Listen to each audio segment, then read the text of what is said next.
Hugo Jacobs, sommelier at large, is joining me in studio. And today we're going to be talking international wines. Hello, Hugo. Hello, Jen. Now, there's all these international wines in the stores, but I think we have so many great wines here. So why do we need to try international wine? The key is South Africa produce fantastic wines. We're the flavour of the month worldwide now a little bit as well. So there's no need to think that international or wines produced in other countries are better than ours. But if you're getting into your wines and you start comparing flavour differences, so you look at Chardonnay from Stellenbosch and then even other areas in South Africa and you compare them, then it does become very interesting to see what the rest of the world does.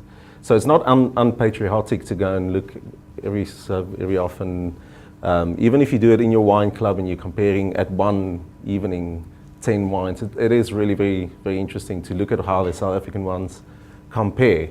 But then also, to be fair, don't buy the cheapest one that you can find in the supermarkets. They have done a stellar job to import some good sort of par level wines and make it available to the general, public at not too high a price tag.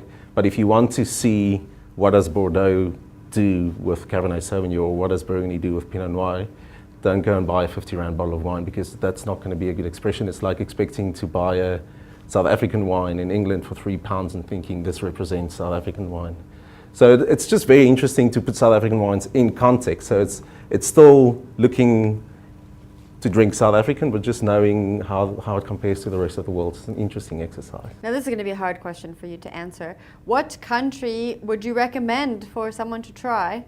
Oh, all of them. But France is sort of where it starts. Unfortunately, France is one of those that are at the highest high and also at the lowest low. There's plonk at the bottom level that's really not very tasty.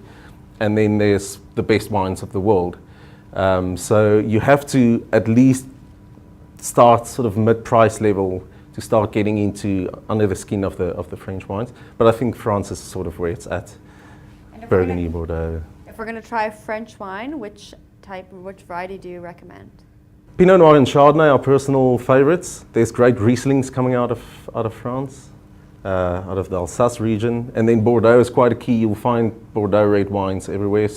And that's nice to compare with South Africa, because we make a lot of Bordeaux style blends, which is when you combine Cabernet Sauvignon or Merlot and Cabernet Franc and a couple of others. And that's then what we call a Bordeaux style blend. So if you buy a red wine from Bordeaux in France, that'll be interesting to compare with our cabs and so forth. So again, this is how you sort of develop your palate a little bit and you start asking the right questions about wine.